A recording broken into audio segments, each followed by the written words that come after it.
Good morning बच्चों। आज हम पढ़ेंगे घूर्णन त्रिज्या या परिभ्रमण त्रिज्या। इसका क्वेश्चन कहीं कंपटीशन में आता है। इंग्लिश में बोलते हैं रेडियस ऑफ जाइरेशन।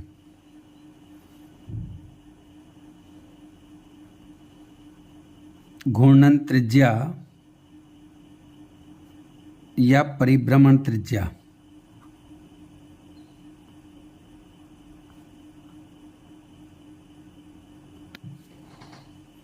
रेडियस ऑफ जाइरेशन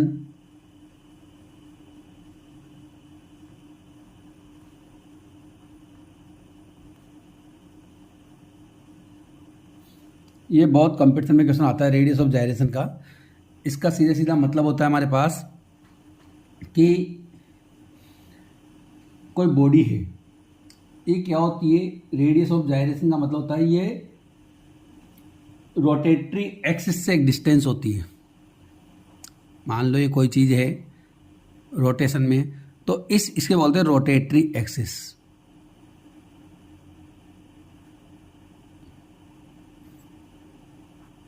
घूर्णन अक्ष। अब बच्चों ये पूरी बॉडी जो रोटेट होती है, घूर्णन त्रिज्या रेडियस ऑफ जाइरेशन, इसका मतलब ये कोई रेडियस है, इसमें एक पर्टिकुलर डिस्टेंस होती है, उसको हम बोलते हैं के। तो रोटेटरी एक्सिस से वो डिस्टेंस लेनी है के जिसके स्क्वायर को यदि मास से मल्टीप्लाई करें तो हमें मोमेंट ऑफ इनर्शिया उस बॉडी का मिल जाए। क्या बोलेंगे? घूर्णन अक्ष से वह दूरी जिसके वर्ग को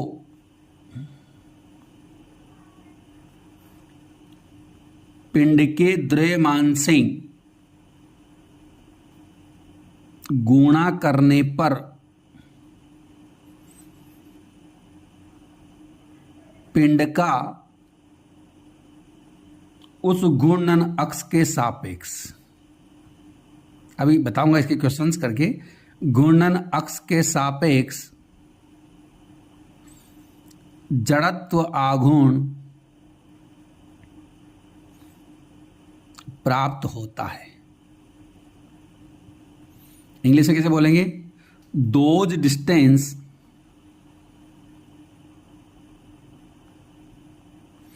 from rotary axis by multiplying of its square to the mass of body, moment of inertia।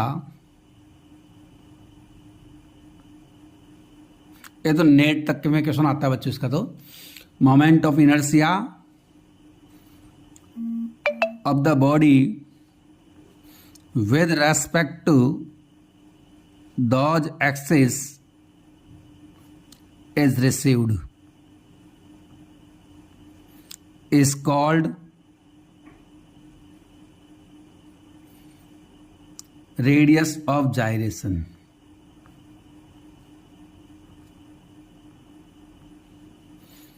घूर्णन त्रिज्या कहलाती है भाई।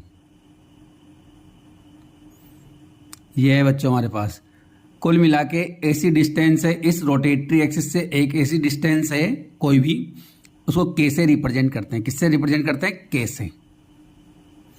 ये वह डिस्टेंस होती है जिसके स्क्वायर को, ध्यान देना भाई, इस एक्सिस से वह डिस्टेंस जिसके स्क्वायर को मल्टीप्लाई करने पर किससे? बॉडी के मास से इस पूरी बॉडी का मोमेंट ऑफ इनर्शिया मिल जाता है। Means that is m into के स्क्वायर इक्वल टू आई। ये फॉर्मूला होता है। मतलब k का फॉर्मूला हो गया, रेडियस ऑफ जाइरेशन का फॉर्मूला हो गया k इक्वल टू हो गया आई बाई एम। क्या हो गया? I by M. Means k equal to हो गया root of I upon M. ये इंपॉर्टेंट फॉर्मूला हो गया बच्चों। किसी भी बॉडी का रेडियस ऑफ जाइरेशन फाइंड करने के लिए क्या करना पड़ेगा, हमें उस बॉडी के मोमेंट ऑफ इनर्शिया में बॉडी के मास का डिवाइडेशन करके रूट लेना है। इससे फॉर्मूला आ गया। तुम लोग इससे किसी भी बॉडी की रेडियस ऑफ जाइरेशन फाइंड कर सकते हो। हमने अभी मोमेंट ऑफ इनर्शिया पढ़ाया था तुम्हें, उस मोमेंट ऑफ इनर्शिया पढ़ाने के बाद हर टॉपिक का हम रेडियस ऑफ जाइरेशन सीरियली फाइंड कर लेंगे, देखना भी। ओके, आगे बताता हूं। देखो अब देखना, सभी लोग आराम से बता सकते हैं। फॉर रिंग,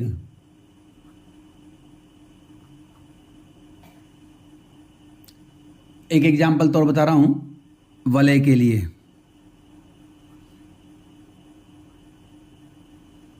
अब देखो, सबकी रेडियस ऑफ जाइरेशन एक्सिस पे डिपेंड करती है। जिस तरह मोमेंट ऑफ इनर्शिया एक्सिस पर डिपेंड था, उसी तरह रेडियस ऑफ जाइरेशन भी एक्सिस पे डिपेंड करती है। हमारी रिंग के लिए देखना, यह रिंग थी,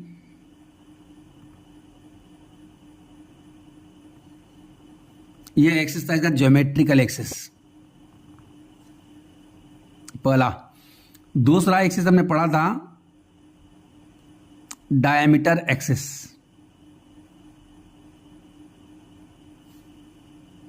तीसरा एक्सिस हमने पढ़ा था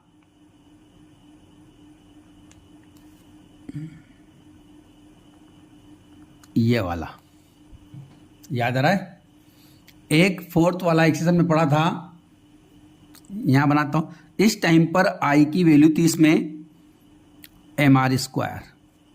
डायमीटर वाले का आंसर था mr²/2। और इस टच करते हुए वाले एक्सिस के कॉरस्पॉन्डिंग था mr²। इसका पैरेलल एक्सिस थ्योरम से निकाला था हमने, तो कितना हो गया था इसका mr² प्लस ये डिस्टेंस का स्क्वायर mr², 2mr²। कितना था बच्चे इसका 2mr²। एक और था हमारे पास, वो बता देंगे भी। बताओ इसके कॉरस्पॉन्डिंग अब हमारे पास के क्या आएगी, रेडियस ऑफ जाइरेशन घूर्णन त्रिज्या। हम अलग अलग फाइंड कर सकते हैं। अब बताओ इसके लिए हमारे पास के का फॉर्मूला क्या होता है, √I/m। तो तुम लोग के निकाल सकते हो इसकी बड़ी इजी तरीके से। के की वैल्यू आई √I/m, मतलब mr²/m। नाउ के इक्वल टू गया m से हम गया r, मतलब रिंग का ज्योमेट्रिकल एक्सिस के कॉरस्पॉन्डिंग रेडियस ऑफ जाइरेशन घूर्णन त्रिज्या क्या होती है, r। इस टाइम पर कितनी होगी, देखो k equal to formula √I/m, value put करो। Now k equal to mr²/2, और पहले एक m है, तो k इक्वल टू हो गया m से m कैंसिल, r² का रूट हो गया r और इसका √2। तो इसकी रेडियस ऑफ जाइरेशन क्या होती है इस टाइम पर, जब रिंग का तुम डायमीटर एक्सिस के कॉरस्पॉन्डिंग रेडियस ऑफ जाइरेशन फाइंड करोगे तो ये आएगी। अलग अलग आती है बच्चों ये, इसीलिए पहले मैंने मोमेंट ऑफ इनर्शिया पढ़ाया। मेरे वीडियो बिल्कुल सीक्वेंस से हैं और तुम लोग उससे पूरा डिटेल में समझ सकते हो रेडियस ऑफ जाइरेशन। इस टाइम पर रेडियस ऑफ जाइरेशन क्या आएगा, इसका हम लोग फाइंड कर सकते हैं। कैसे फाइंड करेंगे बच्चों, I इक्वल टू वही √I/m से फाइंड कर सकते हैं हम लोग पूरा सिस्टम। इसी तरह एक हमारे पास एक्सिस था ये वाला, ये टच करता हुआ, तो इसके टाइम पे रेडियस ऑफ जाइरेशन कैसे फाइंड करेंगे, इसका मोमेंट ऑफ इनर्शिया पता होना चाहिए हमें। डायमीटर का mr²/2 था, उसमें mr² ऐड हो जाएगा, बताया था ना पर पैरेलल एक्सिस थ्योरम से, 3/2 mr² था। इसका I क्या था 3/2 mr²। तो हमारे पास इसका रेडियस ऑफ जाइरेशन कितना आएगा, √I/m से कितना आएगा 3/2 mr²/m √। तो कितना आ गया, k इक्वल टू हो गया हमारे पास m से m कैंसिल, √3/2, ये हमारा आंसर आ गया। तो बच्चों रेडियस ऑफ जाइरेशन ऐसी निकलती। तुम्हें इसके पहले मोमेंट ऑफ इनर्शिया पढ़ना पड़ता है। मैंने सभी को पिछले वाले वीडियोस में मोमेंट ऑफ इनर्शिया पढ़ाया। इनका रेडियस ऑफ जाइरेशन आ जाएगा। इसी तरह तुम लोग रिंग का निकाला हमने, डिस्क का भी निकाल सकते हो। डिस्क के सारे आंसर तुम्हें पता हैं, किसी का भी रेडियस ऑफ जाइरेशन तुम लोग फाइंड कर सकते हो, और इनके न्यूमेरिकल्स भी आते हैं रेडियस ऑफ जाइरेशन के। अभी बताऊंगा मैं, देखो कैसे आता है।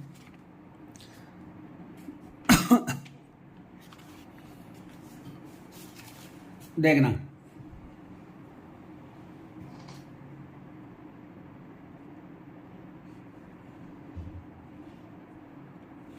इसका न्यूमेरिकल कैसे बनेगा हमारे पास रेडियस ऑफ जाइरेशन का। पहले मैं इसे बताता हूं स्फीयर का। कोई स्फीयर है, इसके लिए रेडियस ऑफ जाइरेशन कैसे निकलेगा। ये पूरा हमारा स्फीयर है, इसका ज्योमेट्रिकल एक्सिस ही डायमीटर होता है। तो इसका आंसर था हमारे पास I इक्वल टू था 2/5 mr²। अब बताओ रेडियस ऑफ जाइरेशन क्या होगा, K equal to √I/m।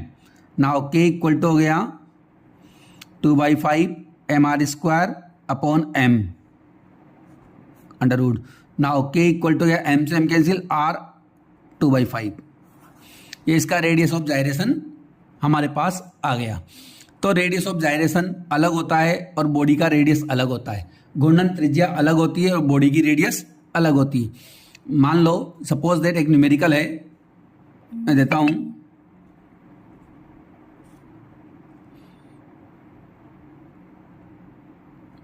2 kilogram व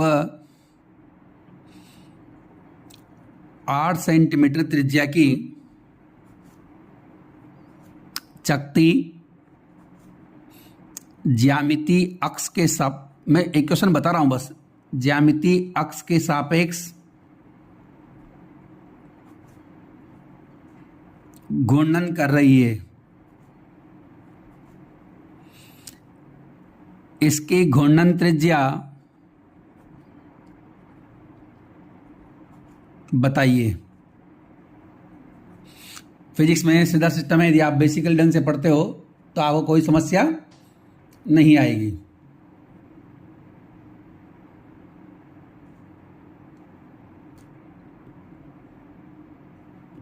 ठीक है बच्चों, क्या बोलेंगे, a disc is rotating disc of mass is 2 kilogram and radius is 8 centimetre. कितनी बच्चों, is 8 centimetre rotating with respect to geometrical axis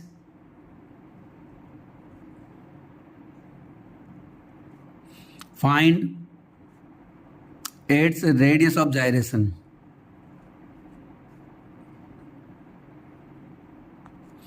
कैसे निकालेंगे, बड़ा आसान है। पहले तो डिस्क का ज्योमेट्रिकल एक्सिस के कॉरस्पॉन्डिंग आई कितना होता है, यह डिस्क है, इसका इस ज्योमेट्रिकल एक्सिस के कॉरस्पॉन्डिंग क्या था, आंसर इसका था I इक्वल टू mr²/2। ये पढ़ाया था अपन ने, I इक्वल टू mr²/2। तो रेडियस ऑफ जाइरेशन क्या होता है, √I/m। या तो डिफरेंट करके सोल्व कर लो, मास की जरूरत नहीं होती इसमें। रेडियस ऑफ जाइरेशन में मैंने न्यूमेरिकल में मास दिया है, बच्चे सोचते हैं मास कैसे काम नहीं आया, जरूरत ही नहीं पड़ेगी, क्योंकि हमारे पास डायरेक्ट रिलेशन से आ जाता है। K इक्वल टू आ गया mr²/2 और नीचे m है √, m से m कैंसिल। देखो रेडियस ऑफ जाइरेशन फाइंड करने के लिए मास की रिक्वायरमेंट नहीं होती। 2 बच गया हमारे पास, K इक्वल टू हो गया r/√2। r की वैल्यू क्या है हमारे पास, 8 centimetre. Now K equal two centimetre में आंसर आ जाएगा यदि हम लोग इसको बिना चेंज किए पुट करेंगे, √2। कितना आया, सॉल्व कर सकते हैं हम लोग, बड़ा आसान है। ये हमारा आंसर है 8/√2। कैंसिल हो जाएगा चाहे तो इसको, ये हमारे पास 4 × 2 लिख लेंगे हम लोग, 4 × 2 करके √2 कर सकते हैं, √2 से √2 cancel. Now K equal to 4√2। Centimetre. ये रेडियस ऑफ जाइरेशन हमारे पास फाइंड होगी बच्चों इसकी।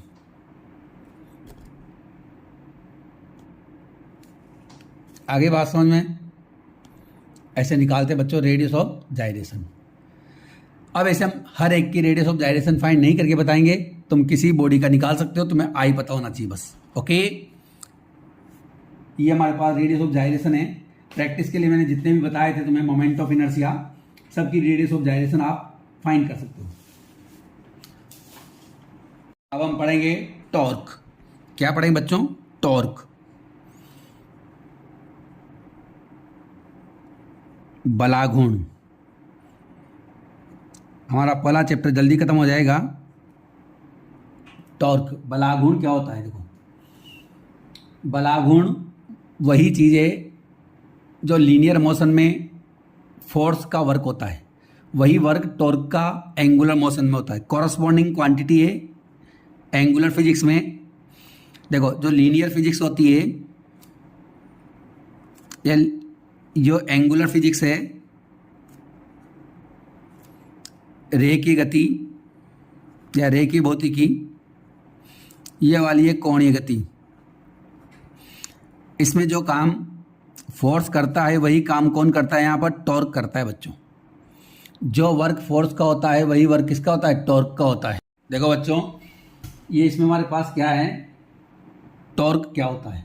पहले तो टॉर्क का मतलब होता है मोमेंट ऑफ द फोर्स।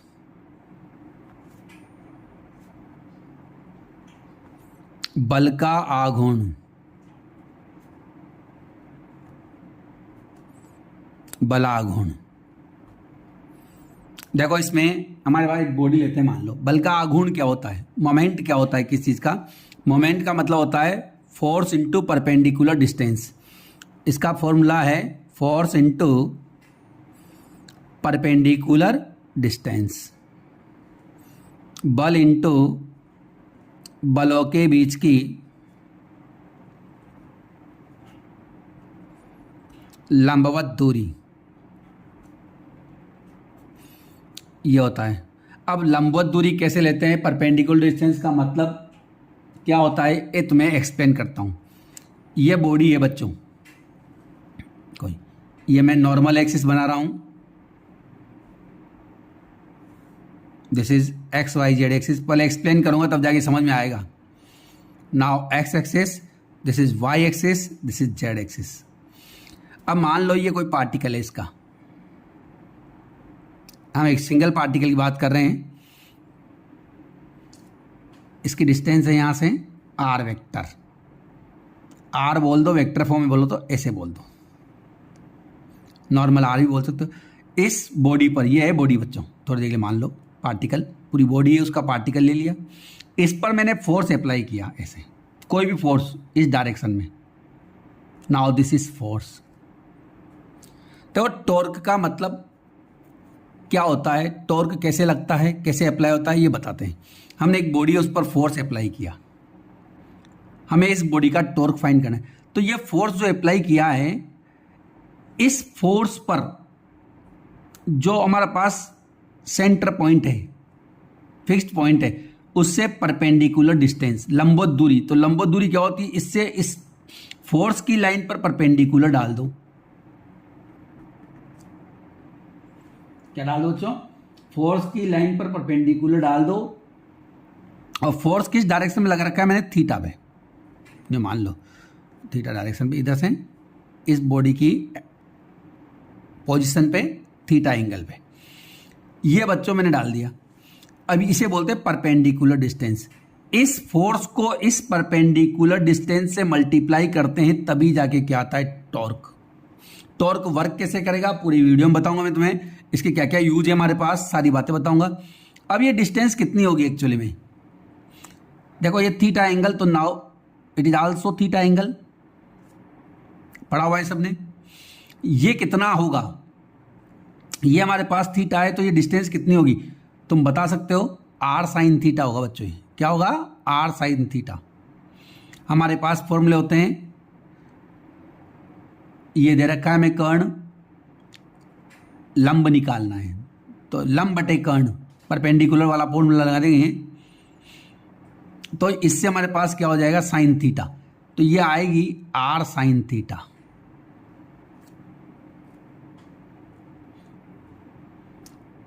जो हमारे पास साइन कोस टेन कोट से कोसेक के फॉर्मूले होते हैं उससे साइन वाले फॉर्मूले से हमने फाइंड कर लिया r साइन थीटा। अब टॉर्क का फॉर्मूला हो गया F into r sine theta perpendicular distance.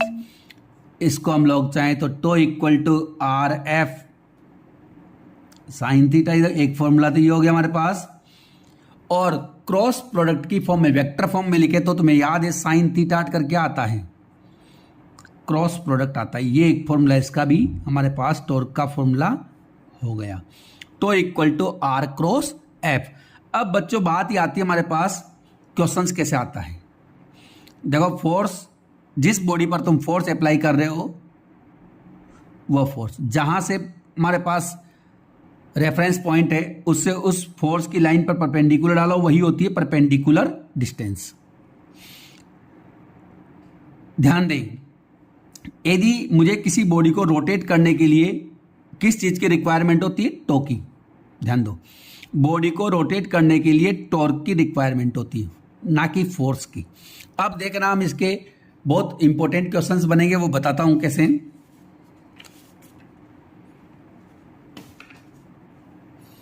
देखो भाई, मैं लिखता हूं यहां पर वस्तु के घूर्णन के लिए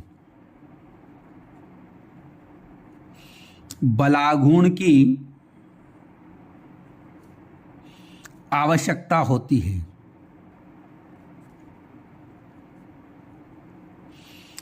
टॉर्क इज रिक्वायर्ड, इस बात को समझ जाओ बस तुम, torque is required to rotate the body. मतलब जो टॉर्क का फॉर्मूला है हमारे पास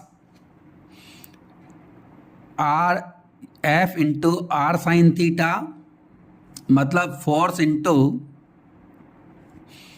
परपेंडिकुलर डिस्टेंस। ये जो फॉर्मूला है, हमें किसी बॉडी को रोटेट करने के लिए टॉर्क की जरूरत पड़ती है, ना कि फोर्स की। फोर्स तो हम अप्लाई करेंगे पर उस पर टॉर्क हमारे पास जरूरत पड़ती है।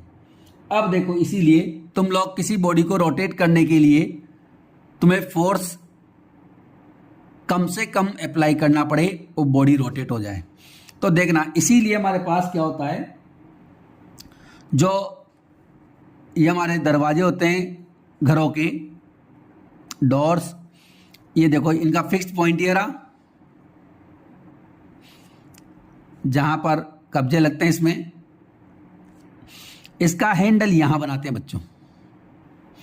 तो मैं इस डोर को ओपन करने के लिए क्या करते हैं, डोर बना दिया मैंने, देखो यहां पर इसका हैंडल, तुम इस डोर पर फोर्स, यहां पर फोर्स अप्लाई करते हो, इसको ओपन करने के लिए धक्का हमारा पुश किया हमने, ये फोर्स है। इसकी परपेंडिकुलर डिस्टेंस कौन सी है, ये वाला पॉइंट, ये इसकी परपेंडिकुलर डिस्टेंस है बच्चों। मैं डायग्राम से बता रहा हूं बढ़िया, दिस इज परपेंडिकुलर डिस्टेंस,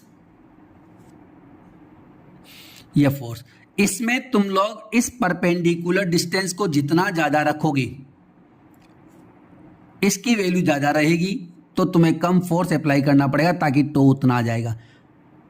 यदि परपेंडिकुलर डिस्टेंस कम रहेगी, मान लो किसी चीज को टॉर्क के लिए में रिक्वायरमेंट है 50 वाले टॉर्क की रिक्वायरमेंट है इस डोर को ओपन करने के लिए, कितना 50, पर अब तुम क्या चाहते हो, ये 50 हो गया, तो फोर्स और परपेंडिकुलर डिस्टेंस इन दोनों का मल्टीप्लाई करके 50 आना चाहिए। मान लो तुमने फोर्स लगाया 10, तो परपेंडिकुलर डिस्टेंस कितनी होगी 5। अब यदि तुम चाहते हो कि फोर्स और कम लगाना पड़े, तो परपेंडिकुलर डिस्टेंस को क्या करो, इंक्रीज कर दो बच्चों।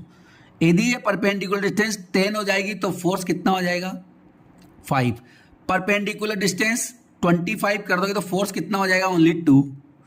परपेंडिकुलर डिस्टेंस 50 कर दोगे तो फोर्स कितना हो गया 1, तभी तो 50 आ जाएगा।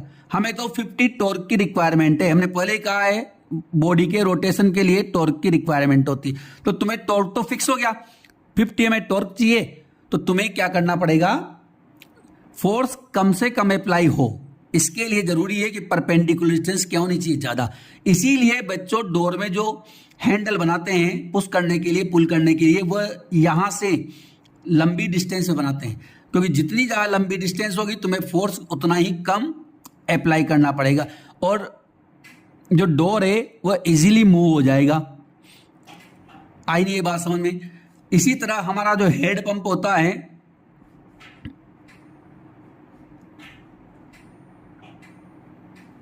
ये जो हेड पंप है, इसमें जो हमारे पास हम लोग जो पुश करते हैं, इस पर फोर्स लगाते हैं पानी निकालने के लिए, यहां अप्लाई करते हैं, क्योंकि ये फिक्स पॉइंट हो गया, ये परपेंडिकुलर डिस्टेंस हो गई। इसमें यहां पुश करने से क्या होता है, परपेंडिकुलर डिस्टेंस ज्यादा हो गई। जितनी ज्यादा परपेंडिकुलर डिस्टेंस रहेगी फोर्स उतना ही कम लगाना पड़ेगा। तो तुम्हें फोर्स कम लगाना पड़ता है हेड पंप को मूव करने के लिए, चलाने के लिए। इसीलिए हम लोग हेड पंप में इसका जो हैंडल होता है लंबा बनाते हैं भाई, ताकि तुम लोग यहां से अप्लाई करो। यदि कोई बच्चा यहां से चलाना चाहेगा हेड पंप को, तो उसके लिए परपेंडिकुलर डिस्टेंस क्या हो गई, कम हो गई। और परपेंडिकुलर डिस्टेंस कम होने से क्या हो जाएगा, उसको फोर्स क्या करना पड़ेगा, देखो जो ही परपेंडिकुलर डिस्टेंस कम होगी फोर्स ज्यादा अप्लाई करना पड़ेगा, उसको बड़ा जोर लगाना पड़ेगा बच्चों। तो यही वजह है हमारे पास जो दरवाजों के डोर्स हैं उनके हैंडल दूर बनाते हैं, हेड पंप के हैंडल से उनको लॉन्ग बनाते हैं। सभी चीजें, बहुत सारी चीजें जो भी मान लो जिसमें हमें कम फोर्स अप्लाई करना पड़े, यदि कम फोर्स अप्लाई करना है तो हमें क्या करना पड़ेगा, जहां पर फोर्स अप्लाई कर रहे हैं उसकी फिक्स्ड पॉइंट से डिस्टेंस क्या होनी चाहिए, ज्यादा होनी चाहिए। लॉन्ग डिस्टेंस लो तुम्हें फोर्स कम अप्लाई करना पड़ेगा। अभी होते हैं ना बच्चों, जो कारीगर लोग होते हैं वह सरिया काम में लेते हैं, सरिया से किसी भी चीज को उठाते हैं वो लोग, जो सरिया लगा के नीचे, यहां सरिया, तो वो यहां से फोर्स लगाएंगे तो सरिया से, ये मान लो कोई स्टोन का टुकड़ा है, इसको निकाल रहे हैं, तो सरिया जितना ज्यादा लंबा होगा ताकि फोर्स यहां लगाएंगे, परपेंडिकुलर डिस्टेंस ज्यादा हो जाएगी तो फोर्स क्या करना पड़ेगा, कम लगाना पड़ेगा। ये हमारे पास टॉर्क है बच्चों। टॉर्क का सीधा सीधा मीनिंग ये होता है फोर्स इनटू परपेंडिकुलर डिस्टेंस। यदि वैल्यू फाइंड करनी है तो फोर्स को परपेंडिकुलर डिस्टेंस से मल्टीप्लाई कर दो, हमारा आंसर आ जाता है।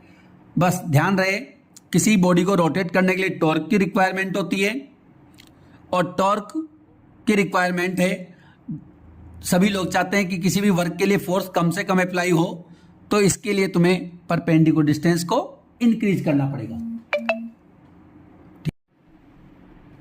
अब बच्चों आता है हमारे पास एंगुलर मोमेंटम। अब हम क्या पढ़ेंगे, कोणीय संवेग।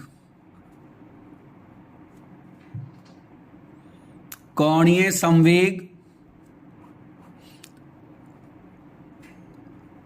Angular momentum. एक दो वीडियो में तुम्हारा चैप्टर ही खत्म हो जाएगा, ये वाला पूरा डिटेल में पढ़े पे हम इसके क्वेश्चंस भी करेंगे, एक वीडियो में पूरे क्वेश्चन करेंगे। एंगुलर मोमेंटम, जिस तरह हमारे पास हमने एंगुलर मोमेंटम क्या होता है, यह होता है मोमेंट ऑफ लीनियर मोमेंटम।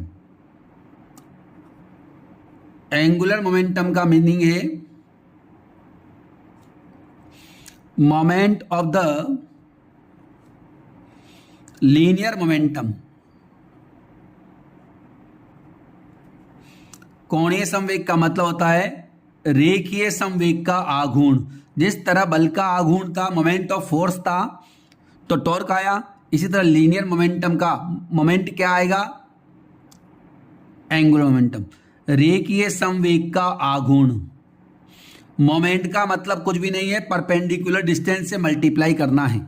जब भी कभी मोमेंट वर्ड आए, आघूर्ण नाम का वर्ड आए, तो हमें मतलब है परपेंडिकुलर डिस्टेंस से मल्टीप्लाई करना है। तो इसको जे या फिर एल से रिप्रेजेंट करते हैं। इसका फॉर्मूला क्या होगा, linear momentum into perpendicular distance.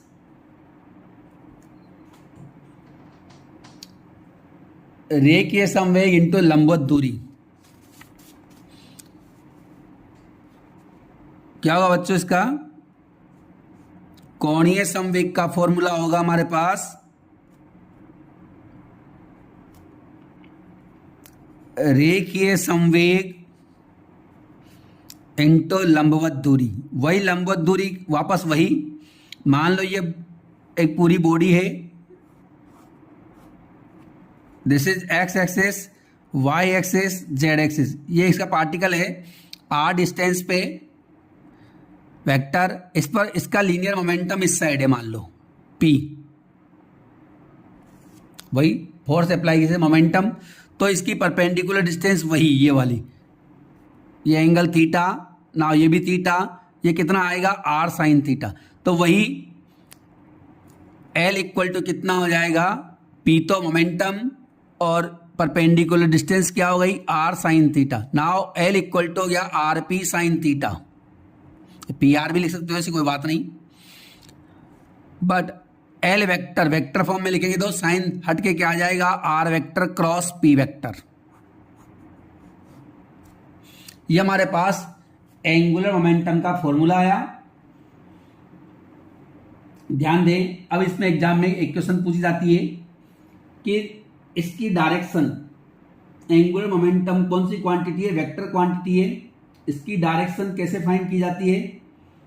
इसकी डायरेक्शन हम लोग जो राइट हैंड स्क्रू लॉ है उससे फाइंड करते हैं।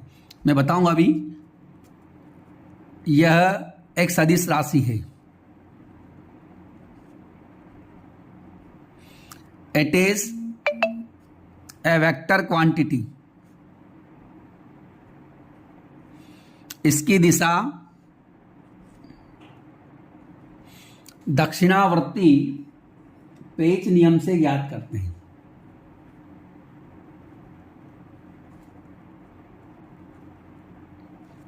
पेच नियम से ज्ञात करते हैं। पूरे टॉपिक पढ़ाने के बाद, एक चैप्टर के टॉपिक होने के बाद हम लोग साथ के साथ ही क्वेश्चंस भी करेंगे बाद में उस टॉपिक। अभी मान लो रिजिड बॉडी वाला चैप्टर चल रहा है हमारे, इसको कंप्लीट करने के बाद रिजिड बॉडी के क्वेश्चंस करेंगे जो कंपटीशन में आएंगे, साथ के साथ बता भी रहे हैं, फिर भी उससे भी फाइंड करेंगे। तो कंसेप्ट पूरे क्लियर होने के बाद हमारे पास न्यूमेरिकल करना बड़ा आसान होता है। Its direction will be find by right hand screw law. कुछ भी नहीं है, बड़ा इजी है। राइट हैंड स्क्रू लॉ का क्या होता है, राइट हैंड से हम लोग किसी स्क्रू को फाइंड करें, सॉरी रोटेट करें, तो हमारे पास इसकी डायरेक्शन आ जाती है परपेंडिकुलर टू द प्लेन आती है, जो कि हम लोग अब इसके बाद का नेक्स्ट वीडियो में पढ़ेंगे। ठीक है बच्चों, ओके, थैंक यू।